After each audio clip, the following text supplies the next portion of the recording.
Monica Sharma, and in this video today I'm talking about flow control protocol. Basically, flow control protocol is a protocol of data link layer in computer network. We study about how flow control protocol work in data link layer to during the transmission of data to sender to receiver. So here is some topics to be covered by me in this protocol. So one by one, I covered all the protocols. So let's start with the how flow control protocol and what is flow control protocol. Basically, the most important responsibility of data link layer are flow control during the data transmission. That means कि जब sender to receiver data transmission किया जाता है किसी भी channel link या medium के through, तो उस चैनल पे डेटा का फ्लो किस तरीके से करना है, उस चैनल को डेटा या मीडियम को डेटा किस तरीके से एक्सेस कर रहा है, और एक्सेस करने के बाद उसको वो किस तरीके से फ्लो को कंट्रोल करेगा। तो ये सारे जो हमारे प्रोटोकॉल्स हैं, सारे रूल्स हैं, वो हम सभी इसमें स्टडी करते हैं फ्लो कंट्रोल प्रोटोकॉल में। So basically, flow control protocols refers to a set of procedures used to restrict the amount of data that the sender can send before waiting for acknowledgement. Sender इसमें क्या करता है, जब कोई भी data transmit करता है तो वो रिसीवर से उसके भेजे गए डेटा फ्रेम का क्या करता है, एक्नॉलेजमेंट लेता है। अगर उसे एक्नॉलेजमेंट नहीं मिलेगा अपने भेजे हुए फ्रेम का, तो उससे वो पता नहीं कर पाएगा कि उसका जो डेटा है वो सक्सेसफुली ट्रांसफर हुआ है या नहीं हुआ है। तो for flow control protocol mechanism each receiver device based on memory called as buffer reserved for storing incoming data until they are processed। तो हर रिसीवर साइड और सेंडर साइड क्या होता है, डेटा जो होता है वो बफर में स्टोर किया जाता है।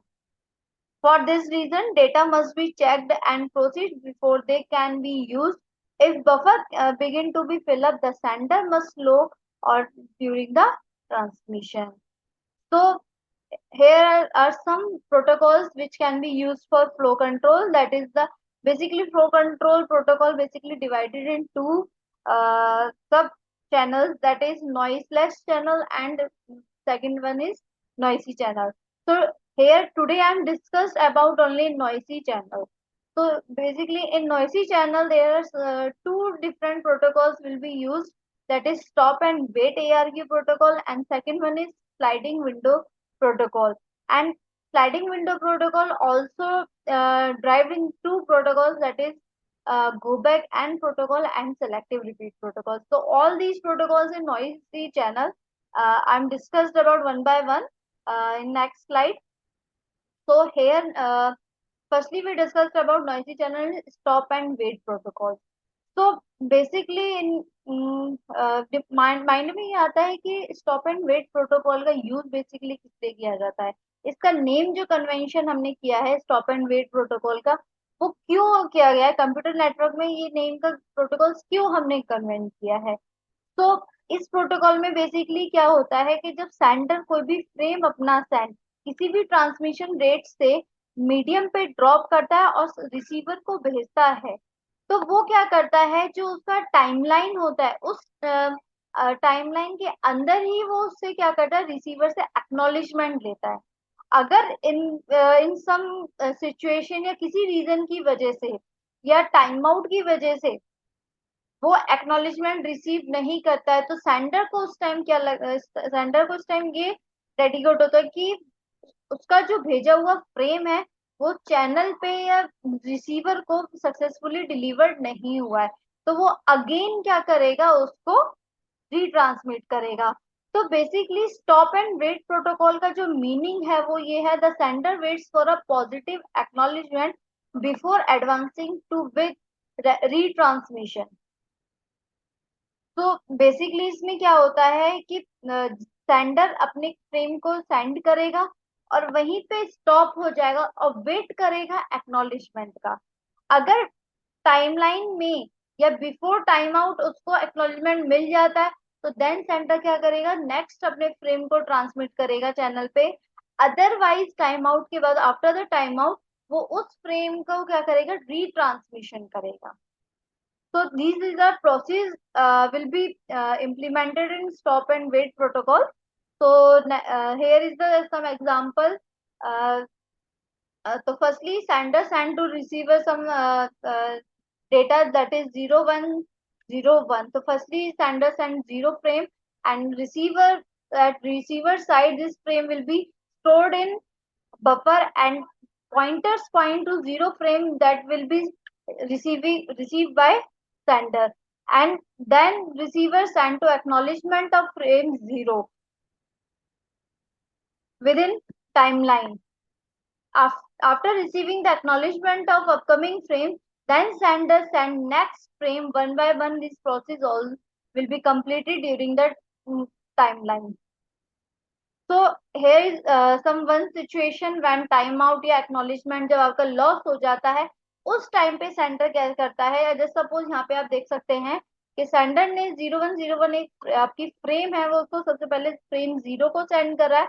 रिसीवर साइड वही फ्रेम आपकी क्या होती है, बफर में स्टोर होती है, और जो पॉइंटर होता है वो पॉइंट करता है जो भी कमिंग आपकी फ्रेम होती है. जैसे ही नेक्स्ट एग्जांपल में आप देखें, मतलब नेक्स्ट फ्रेम उसमें देखें कि जब जैसे ही सेंडर ने फ्रेम 1 भेजा, तो चैनल पे क्या हुआ, जो फ्रेम 1 का एक्नॉलेजमेंट था वो लॉस हो गया है. तो यहाँ पे क्या करेगा सेंडर, पहले वेट करेगा, वो उससे जो नेक्स्ट फ्रेम होगा दैट इज 0, उसको ट्रांसमिट नहीं करेगा. सबसे पहले फ्रेम 1 का वो वेट करेगा एक्नॉलेजमेंट का. जैसे ही टाइम आउट हो जाएगा, दैट मीन्स एक्नॉलेजमेंट आपका लॉस हुआ है. रिसीवर ने तो एक्नॉलेजमेंट भेज दिया बट वो सेंडर तक रिसीव नहीं हुआ है. तो सेंडर पे क्या करेगा, उसको लगेगा कि शायद उसका जो फ्रेम 1 है वो सक्सेसफुली ट्रांसफर नहीं हुआ है, तो वो रीट्रांसमिट करेगा 1 को, और फिर उसके बाद रिसीवर क्या करेगा, फ्रेम 1 का क्या करेगा, एक्नॉलेजमेंट सेंडर को देगा, और सेंडर 1 बाय 1 अपने प्रोसेस क्या करेगा, आगे कंटिन्यू करेगा. This is the procedure when acknowledgement will be lost. Here is some second condition in stop and wait protocol, that is when frame and loss. जब frame आपका लॉस हो जाता है उस टाइम पे क्या करता है सेंडर, क्या करता है 0 फ्रेम भेजता है, बट लिंक पे जो आपका फ्रेम है वो लॉस होता है. एट द रिसीवर साइड जो उसके बफर में जो पॉइंटर है वो पॉइंट कर रहा है 0 फ्रेम का, बट 0 फ्रेम उसको रिसीव नहीं हुई है. तो देन टाइमलाइन के दौरान पे क्या करेगा, जैसे ही टाइम आउट हो जाएगा, तो जब रिसीवर क्या करेगा, फिर उसको एक्नॉलेजमेंट नहीं मिल पाएगा, और टाइम आउट होने के बाद सेंडर दोबारा क्या करेगा, रीट्रांसमिट करेगा फ्रेम को. तो 1 बाय 1 प्रोसीजर आपकी इसी तरीके से कंटिन्यू होती है. So now we move to next protocol, that is sliding window protocol. Basically कुछ प्रॉब्लम थी स्टॉप एंड वेट प्रोटोकॉल में, इसीलिए हमने स्लाइडिंग विंडो प्रोटोकॉल का यूज किया है. स्टॉप एंड वेट प्रोटोकॉल में क्या होता था, वो एक टाइम पे एक ही फ्रेम को ट्रांसमिट करता था, बट स्लाइडिंग विंडो प्रोटोकॉल में हम एक टाइम पे मल्टीपल फ्रेम्स को क्या कर सकते हैं, ट्रांसमिट कर सकते हैं चैनल पे. Sliding window protocols and multiple frames at a time. Sliding window protocol is an abstract concept that defines the range of sequence numbers that is the concern of sender and receiver. The sender sliding window can slide one or more slots when a valid acknowledgement arrives. The receiving window of size 1 slides when a correct frame has arrived. Sliding window protocol का basically use क्या किया जाता है, इसका जो naming convention है वो क्यों की गई है. स्लाइडिंग का मतलब होता है कोई भी विंडो आपकी स्लाइड कर रही है, और इसमें हम जैसे यहाँ पे देख सकते हैं, ये एक आपकी विंडो है जिसमें क्या है, आपका डेटा है. तो इसमें हम क्या करेंगे, कुछ जो पर्टिकुलर जो आपकी सीक्वेंस ऑफ बिट्स है उसकी एक विंडो क्रिएट होगी सेंडर साइड, और फिर सेंडर क्या करेगा, लेफ्ट टू राइट विंडो को या राइट टू लेफ्ट विंडो को क्या करेगा, स्लाइड करेगा. और 1 बाय 1 जैसे ही वो स्लाइड करेगा, तो जो आपकी ऑलरेडी जैसे 1 बाय 1 फ्रेम को क्या करेगा, वो चैनल में ट्रांसमिट करेगा, और रिसीवर क्या करेगा, ऐसे ही 1 बाय 1 सभी फ्रेम्स का जो भी रिसीव्ड फ्रेम्स है उनका एक्नॉलेजमेंट ट्रांसमिट करेगा, और आगे ये प्रोसीजर इसी तरीके से बढ़ता जाएगा. तो यहाँ पे क्या है कि सेंडर को ना वेट नहीं करना होगा फ्रेम के एक्नॉलेजमेंट का. विंडो आपकी 1 बाय 1 स्लाइड होती जाएगी, और जो आपकी प्रीवियस फ्रेम्स हैं जो आपकी रिसीवर की साइड रिसीव्ड हो चुकी है उनका एक्नॉलेजमेंट 1 बाय 1 मिलता जाएगा. तो ये प्रोसेस क्या है, मल्टीपल फ्रेम्स आपके क्या है ट्रांसमिट किए जाएंगे और उनका वन बाय वन क्या हो जाएगा कंटिन्यू। तो इससे हमें जो टाइमिंग होगी फ्रेम को ट्रांसमिट करने की वो लेस होगी as compare to stop and wait protocol. So here is some protocols will be used in sliding window protocol, that is go back and protocol and selective repeat protocol. So these are the some situations in go back and protocol. Why we use, yeah, why name convention will be in go back and protocol. Sliding window protocol जो size होता है sender size वो less than होता है 2 की power m, और जो receiver window size होता है वो इक्वल्स टू 1 होता है। सिलेक्टिव रिपीट में जो सेंडर विंडो साइज और आपकी रिसीवर विंडो साइज होता है वो इक्वल होता है 2 की power m-1। So basically, go back and protocol to improve an efficiency of transmission. Multiple frames must be in transition while waiting for acknowledgement. Go back and protocol allows to send several frames before receiving acknowledgement. If one frame is lost or damaged, all frames send same. The lost frame acknowledged and retransmitted. Go back and ARQ uses the concept of protocol pipelining, that is sending multiple frames before receiving the acknowledgement for the first frame. तो ये एक आपका example है यहाँ पे loss, जहाँ पे frame lost होता है। तो गो बैक एंड कैसे वर्क करता है प्रोटोकॉल, जैसे ही सबसे सेंडर ने आपका डेटा 0, 1 एंड 2, ये सबसे पहले इसमें क्या किया, इसने सेंड किया, जिसमें से जो आपका डेटा 2 है वो लॉस्ट हो गया है चैनल पे। तो यहाँ पे क्या करेगा, रिसीवर के पास ओनली 0 एंड 1 रिसीव हो रहा है बट 2 रिसीव नहीं हो रहा है। तो 2 के बाद जस्ट सेंडर ने क्या करा है, 3 को करा है। तो ये 3 आपका क्या हो जाएगा, डिस्कार्ड हो जाएगा। डिस्कार्ड किस लिए हो जाएगा, क्योंकि रिसीवर साइड बफर में अभी भी पॉइंटर किसको पॉइंट कर रहा होगा, डेटा 2 को। तो यहाँ पे वो डिस्कार्ड कर देगा 3 को, क्योंकि जब तक उसको डेटा 2 नहीं मिलेगा तब तक वो 3 को अपने बफर में स्टोर नहीं करेगा, क्योंकि पॉइंटर क्या होगा, वो ऑलरेडी अभी भी क्या कर रहा होगा, डेटा 2 को पॉइंट कर रहा होगा। तो यहाँ पे वो क्या करेगा, नेगेटिव एन ए के that means negative acknowledgement. Receiver क्या करेगा, सेंडर को नेगेटिव एक्नॉलेजमेंट भेजेगा। तो जैसे ही नेगेटिव एक्नॉलेजमेंट 2 का मिलेगा तो सेंडर को ये पता चलेगा कि जो डेटा 2 है उसका वो चैनल पे क्या हुआ है, लॉस्ट हो गया है। तो इसलिए फिर वो क्या करेगा, अगेन डेटा 2 भेजेगा, फिर देन 3 भेजेगा, फिर अगेन 4 भेजेगा। तो ये सीक्वेंस अपना इस तरीके से चलता जाएगा।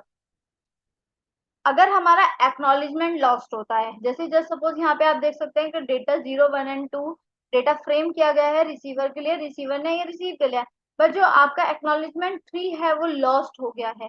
तो उस टाइम पे क्या है, जैसे ही टाइम आउट हो जाएगा, मतलब एक्नॉलेजमेंट वो यहाँ पे वेट करेगा सेंडर, एक्नॉलेजमेंट नहीं मिला तो वो दोबारा क्या करेगा, उसे लगेगा कि शायद उसका डेटा सही तरीके से नहीं पहुंचा है, तो वो अगेन जो सिक्वेंस है फ्रेम का वो रिट्रांसमिट करेगा। तो next protocol is selective repeat protocol. इसको हम बोला जाता है selective reject ARQ, only the specific damage और lost frame retransmitted.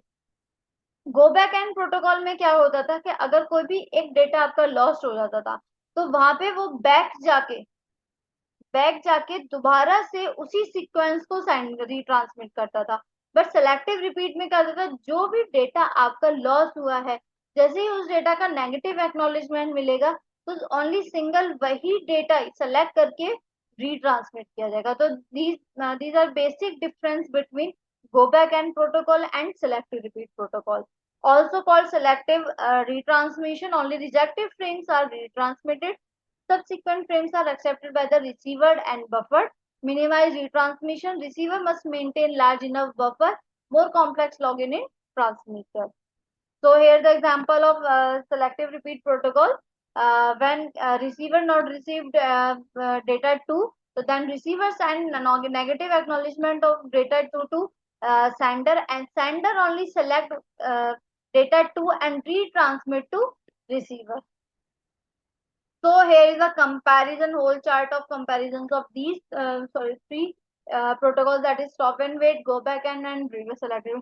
These are the some comparisons belongs to her performance, and so these are the references next, and disclaimer by me, and thank you so much. I hope you understand these protocols. very well.